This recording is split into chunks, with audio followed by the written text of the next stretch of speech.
Veteran mental health has been a long-standing subject or topic of conversation and studies. In this presentation, we will talk about how to recognize a looming mental health crisis in a loved one, as well as treatment options and what you can do to support your veteran.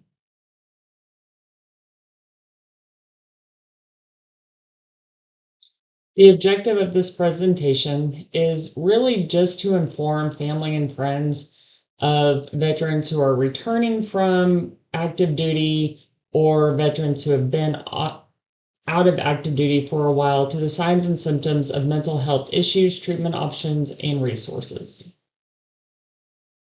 The bonds built between service members through the turmoil of war are bonds that are unbreakable and indescribable. You can imagine that the physical and mental demands of living in a combat zone for months on end and the many demands of our service members come home with changed forever.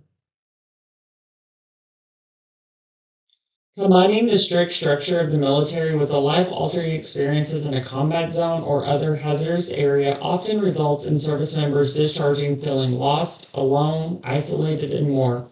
These feelings are accompanied with or are related to post-traumatic stress disorder and traumatic brain injury, amongst other diagnoses. PTSD can present within a few months or several years after transitioning from the military. You may see your veteran lashing out in ways they hadn't before, nightmares, avoiding anything that reminds them of the war or event, and having a hard time functioning in social settings. Military sexual trauma can happen to men just as much as women. Women typically report MST more than men, but even so, many women never report MST out of fear of retaliation. Because of this, there is insufficient data to truly understand the amount of service members who experience MST. Substance use or self-medicating becomes many veterans' answers to numb the pain, drown the voices, or block the flashbacks.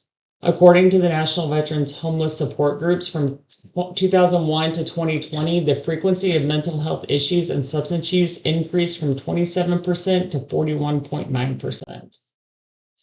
Substance use disorders coupled with depression can make it extremely difficult to handle everyday tasks. The depression and substance use makes it almost impossible to perform the basic tasks of getting dressed and going to work. This, more times than not, leads to homelessness, unemployment, loss of relationships, and further depression.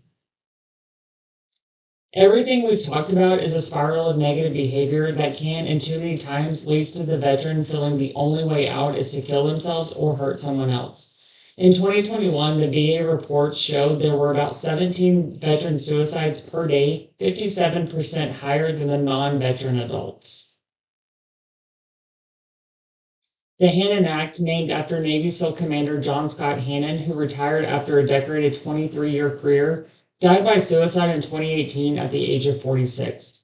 The act provides grants to expand community-based suicide prevention and telehealth services, and a pilot program exploring other alternative therapies. The Staff Sergeant Parker Gordon Fox Suicide Prevention Grant Program, or Fox Grant, is part of the Hannon Act. In September of 2022, the Fox Grant issued $174 million in resources over a 3-year period to support community organizations that are veteran supported. Community partnerships and support are vital in treating our veterans who so unselfishly fought for our country and freedoms. The AARP has many free resources for our veterans who suffer from PTSD and other mental health challenges, like the AARP Caregiving Resource Guide and many more.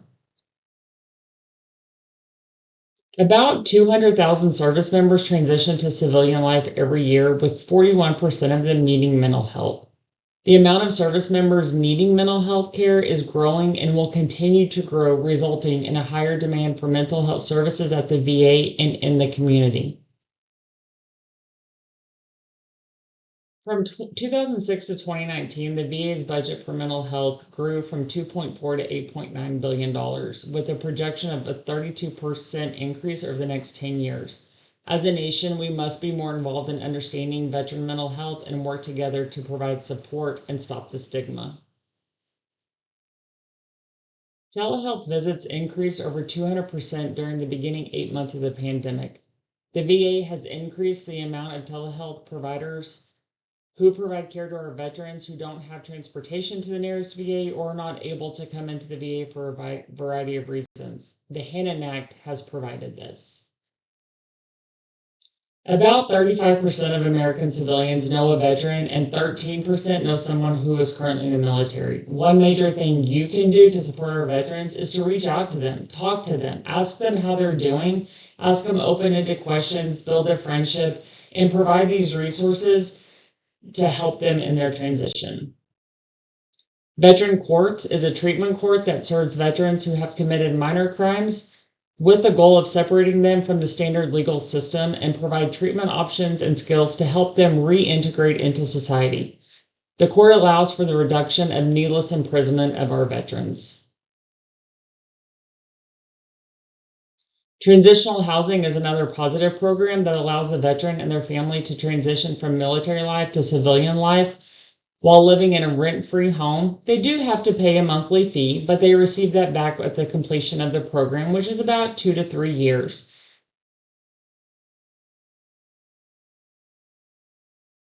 Suicide doesn't end the chances of life getting worse. It eliminates the possibility of it ever getting better.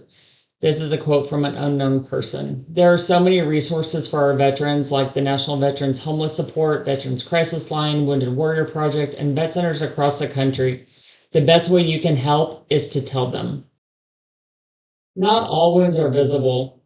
Military personnel can be exposed to so many potentially traumatizing experiences that impacts them for future years, decades, even more. With 4 in 10 veterans needing mental health care programs, we need to be proactive in our community to help these veterans. And these are the resources. Thank you for your attention.